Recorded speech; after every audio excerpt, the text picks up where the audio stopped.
An 80-year-old by the name of Tom Greer shot and killed a 28-year-old pregnant woman who was burglarizing his home, along with a 26-year-old by the name of Gus Adams. Now, the 28-year-old woman, Andrea Miller, was pregnant at the time of the burglary. She did die as a result of him shooting her in the back twice. Now, to give you more context into this story, his home had been burglarized 3 times prior to this, and the 2 burglars had records of doing this in the past. So Tom Greer was under the impression that they were probably the people that continuously burglarized his home. When they had come in, they were doing their thing, they were stealing stuff from him, and then he came home around 9 p.m. and found them. At that point, the 2 burglars allegedly started beating him. He was able to get away, get his hands on a gun, and then he started chasing them out of his home. At that point, he says that he shot at the woman twice in the back, hitting her and then killing her. Now, he did speak to the authorities about this, and he said the following. She says, "Don't shoot me, I'm pregnant. I'm going to have a baby," and I shot her anyway. Greer returned home shortly after 9 p.m., as I mentioned, Tuesday to find the pair in his home. Both suspects attacked him, hitting him with their fists, and ultimately, according to him, body slamming him to the floor, breaking his collarbone. Also, they fled through the garage, and then he says, "The lady didn't run as fast as the man, so I shot her in the back twice. She's dead, but he got away." Now, authorities have not charged him with anything yet, and the police chief in Long Beach is saying that he's unsure as to whether or not they're going to recommend any charges when they turn this case over to the city prosecutor. And they did not have weapons on them. Right. Now, in the beginning, I have tremendous sympathy for him. You get burglarized 3 times, you're going to be mad, man. And you finally got them, you caught them, and they beat him down. He goes into another room to get his weapon, right? They broke his collarbone. I mean, all the sympathy in the world to this guy, right? I mean, guy had enormous frustration from these assholes. They keep robbing you, and now they beat you down. You're 80 years old. And he gets the gun. If there was any kind of self-defense, it's a no-brainer, and we're going to let him go, right? But you can't shoot people in the back, right? And he says it. He's the one who admits it. Like, she's pregnant. She wasn't visibly pregnant. It's not like she's 8 months pregnant. She said she was pregnant, but she said it. He heard it. He tells it. It's not like he's hiding it. He's being very honest there. And he says, I shot her in the back. I got her, right? Look, I don't know. In America, I feel like we've gotten used to, like, it's okay, you come into my house, I get to shoot you in any way I like. It's actually not true, right? If they're running away from you and you had to step outside of your house and you knowingly shot them in the back, well, you kind of executed them. So I'm actually way more torn on this story. Actually, I'm not torn. I have pretty strong feelings on it. Look, if his home has been burglarized 3 times and then he's in a situation where 2 burglars are putting him in a violent altercation, right? He broke his collarbone. And look, this is stuff that's all alleged. So I don't know whether or not he was actually beaten or if he was actually injured to the extent that he's indicating. But if that did happen, you're afraid, you're scared, you think they're going to come back, right? Mm-hmm. And so I think if I were in the same situation as he was, I would probably want to ensure that they're not going to come back and harm me again. So I can kind of understand his reasoning for doing it. And you know how I feel about guns. You know how I feel about people and the castle doctrine and these stand your ground laws. In this case, I don't think it's quite clear. I think that I would probably react in a similar way. I'd be afraid. I would prosecute. You guys talked me into it the other way. I understand what you guys are saying, and it's a tough case, but I don't want to put a marker out there for everybody. You don't shoot people in the back. If they're running away from you, don't shoot them. I don't think she also wasn't in his house when he shot her. That's right. She was already out off of the house. The property. That's true. Right.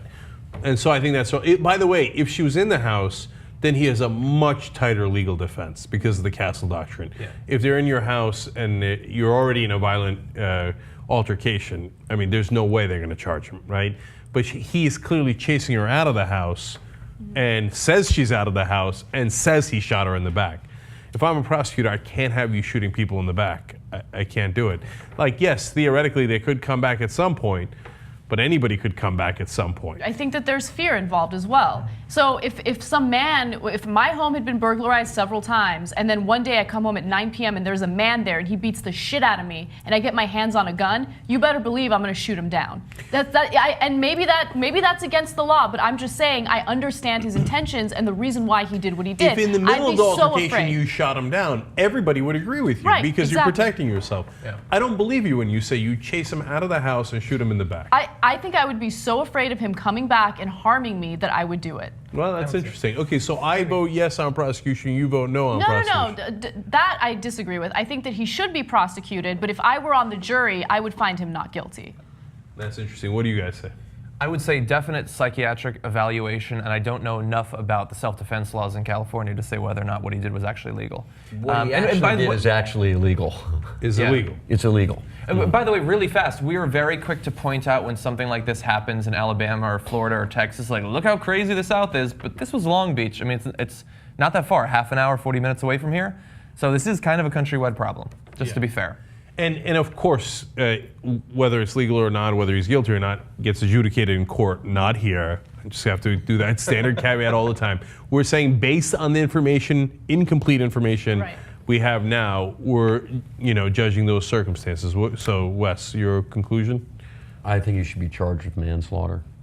Yeah. And Death penalty. I'm someone, if someone's in your house, you should assume they're a threat and act accordingly. But when they're outside the house running away, I mean, why didn't he just shoot her and said, I'm pregnant? Boom, shoot her right there. Why wait till she turns around and runs? You had to think about it.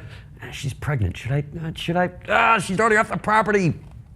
I mean, what's he losing my thinking? chance. He's losing his chance. Yeah. So losing his chance means maybe he wasn't as scared. He had a broken collarbone. He was chasing after them. So I think that he shot once he finally had an opportunity to shoot them.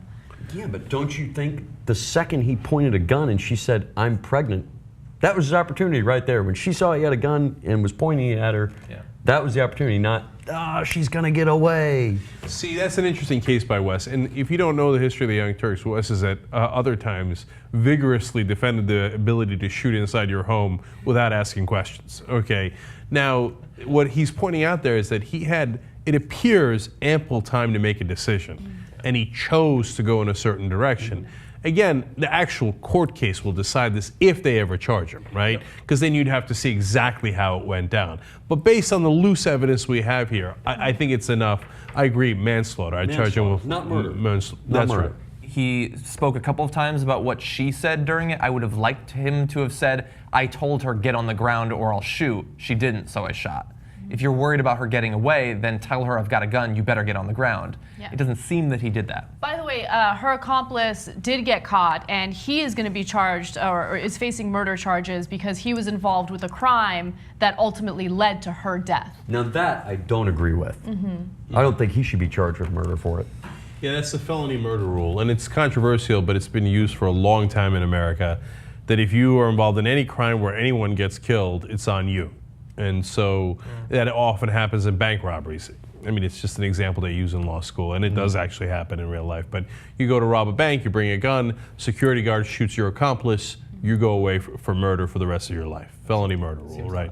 So that's what's happening here. And basically they're saying, well, don't commit felonies, especially don't commit them with guns. But in this case, they didn't have guns. He had the gun.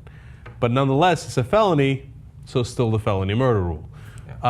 Now, in his case, I'd throw the book at him for the 3 robberies if they got him on the 3 robberies, because he's an asshole and he's a menace to the neighborhood, right? No question. And for bringing her, especially if she really was pregnant and all that stuff.